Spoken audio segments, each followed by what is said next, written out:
मेरा नाम एंजल है। मुझे दोस्तों के साथ घूमना फिरना बहुत अच्छा लगता है। लोग मुझे परी बुलाते हैं। मैं बड़ी होने लगी। कॉलेज में पढ़ने वाले मेरे साथी अच्छे और अमीर घरों से आते थे। धीरे धीरे मुझे अपने गरीब होने का एहसास होने लगा। मैं भी अपने दोस्तों की तरह जिंदगी जीना चाहती थी। मैं हमेशा सोचती कि काश मैं भी एक अमीर घर में पैदा होती, लेकिन मैं इस बात का गुस्सा अपने पापा पर उतारती। जब पापा मुझे अपने ऑटो रिक्शा में छोड़ने आते तो मुझे बहुत बुरा लगता। कॉलेज में लोग मेरे बारे में क्या सोचेंगे, एक ऑटो रिक्शा ड्राइवर की बेटी।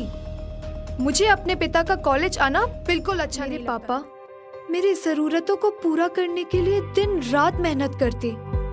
मेरी ट्यूशन की फीस, कॉलेज की फीस, मेरी ड्रेस का खर्चा सब बढ़ने लगा। लेकिन मेरे पापा ने कभी भी किसी बात की कमी मुझे महसूस नहीं होने दी। मेरी बढ़ती जरूरतों को पूरा करने के लिए मेरे पापा ने रात को भी ऑटो रिक्शा चलाना शुरू कर दिया।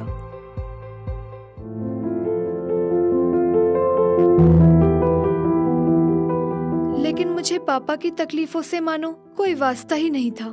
मैं बात बात पर जिद करने लगी और आए दिन हर समय अपने पापा का अपमान करने लगी। मैंने अपने पापा को या तो बाइबल पढ़ते देखा है या फिर ऑटो रिक्शा चलाते देखा। मैंने उनके साथ चर्च जाना भी बंद कर दिया। मैं हर रविवार को कोई ना कोई बहाना बना देती और एक दिन मैंने यह साफ कह दिया कि ना तो मुझे उनसे कोई मतलब है, ना ही कोई चर्च से। उसके बाद पापा ने मुझे चर्च जाने के लिए कभी नहीं कहा। मैं अपना सारा वक्त कॉलेज में अपने देती थी और अपनी पॉकेट मनी से कुछ खरीद कर अपने दोस्तों के साथ खाना खा लेती थी।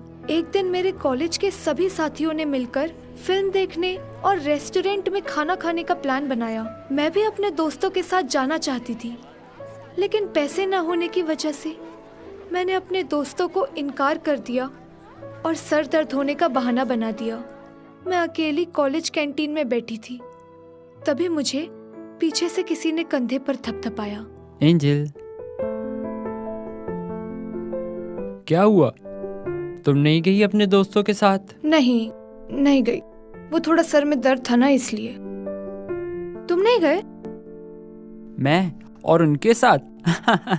अरे, इसमें हंसने की क्या बात है? माँ बाप की मेहनत का पैसा उड़ाना और पढ़ाई छोड़कर वक्त बर्बाद करने वालों पर हंसू नहीं तो और क्या करूं? और उनकी तरह मेरे पास पैसे नहीं है। क्या? तुम्हारे पास पैसे नहीं है? नहीं है। मेरे पापा एक रेस्टोरेंट पर काम करते हैं, बहुत मेहनत करते हैं, तब जाकर कुछ पैसा हमारे घर पर आता है। और मैं अपने पापा की कमाई का पैसा यूं ही बर्बाद नहीं कर सकता। जब बच्चे पैदा किए हैं तो खर्चा तो उठाना ही पड़ेगा ना। कोई एहसान तो नहीं कर रहे तुम्हारे पापा तुम पर? तुमने ठीक कहा, कोई एहसान माँ बाप अपने बच्चों पर नहीं करते इस तरह खर्च करके, लेकिन मजबूर हैं। मजबूर? उन्हें कैसी मजबूरी? प्यार करते हैं वो, ऐसा प्यार जिसका इस दुनिया में कोई मोल नहीं है। इसलिए मैं भी उनसे बहुत प्यार करता हूँ। और बाइबल में तो साफ साफ लिखा है कि माँ बाप का आदर करो। तुम नहीं प्यार करती अपने माँ बाप से? मेरी माँ नहीं है। और पापा? वो तो ना होने के बराबर ही समझो। शराबी हैं क्या? नहीं। नशेड़ी हैं क्या? नहीं। तो तुम पर हाथ उठाते हैं क्या? नहीं। अच्छा, चलो मेरे साथ। कहाँ? अरे मेरे दोस्तों के साथ लंच के लिए। लेकिन मेरे पास लंच नहीं है। कोई बात नहीं, हम शेयर कर लेंगे। चलो मेरे साथ, लंच का टाइम हो गया है और मेरे दोस्त इंतजार कर रहे हैं। और यहाँ पर तुम बैठकर क्या कर लोगी? चलो। उस दिन मैंने सैम की बात मान ली और उस एक निर्णय ने मेरी जिंदगी को बदल कर रख दिया। सैम के दोस्त मेरे दोस्तों से बिल्कुल अलग थे। लंच टाइम में मस्ती करने के बजाय वो लोग बाइबल पढ़ते थे और प्रार्थना करते थे। सब लोग अपना खाना शेयर करते थे। यहाँ मुझे सादा खाना लाने की वजह से शर्मिंदा होने का डर नहीं लगता था। मैं हर रोज लंच टाइम में अपने नए दोस्तों के साथ मिलने लगी। उन्हीं के साथ मैंने बाइबल पढ़ना और प्रार्थना करना शुरू किया। और आज मुझे ग्रुप डिस्कशन में अपनी जिंदगी के सबसे महत्वपूर्ण इंसान के बारे में बताने के लिए कहा गया। मैंने बहुत सोचा, लेकिन पापा के सिवा कोई भी इंसान मेरे दिमाग में ही नहीं आया। मैंने पापा के बारे में बताना शुरू कर दिया। अचानक मेरी आत्मिक आंखें खुल गई। मेरे सामने पापा के कष्टों के दृश्य एक एक करके आने लगे। पहली बार मुझे पापा के कष्टों और सैक्रिफाइस का एहसास हुआ और पहली बार पापा का अपमान करने के कारण मुझे आत्मग्लानि महसूस हुई और पापा के प्रति प्यार जागा।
वैसे तो मैं रोज अपने पापा से मिलती हूँ, लेकिन आज मैं अपने पापा से मिलने के लिए बहुत बेताब हूँ। आज मुझे एहसास हुआ है कि मेरे पापा ने मेरी खुशियों के लिए अपना सब कुछ कुर्बान कर दिया।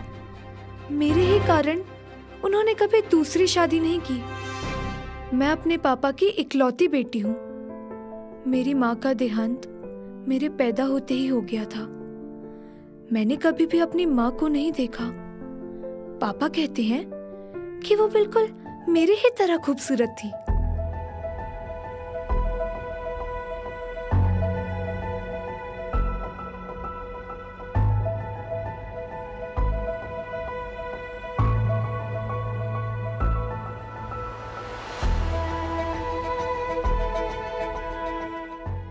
ये सब कैसे हो गया? ये खाना किसने बनाया? पापा, मुझे माफ कर दीजिए। लेकिन बेटा, ये सब हुआ कैसे? पापा, मैंने हमेशा आपको गलत समझा, आपकी गरीबी को आपकी कमजोरी समझा। लेकिन अब मुझे ये बात समझ में आ गई है कि मैं गलत थी। पापा, मेरे कुछ नए दोस्त बने हैं, वो भी हमारी तरह गरीब हैं। वो अपने माता पिता का बहुत आदर करते हैं और उन्हीं से ही मैंने बाइबल की सभी शिक्षाओं को अपने जीवन में उतारना सीख लिया है। बाइबल ने ही मुझे सिखाया है कि अपने माता पिता का आदर करना चाहिए। मुझे माफ कर दीजिए पापा, मुझे माफ कर दीजिए। आज मुझे अपनी बेटी वापस मिल गई।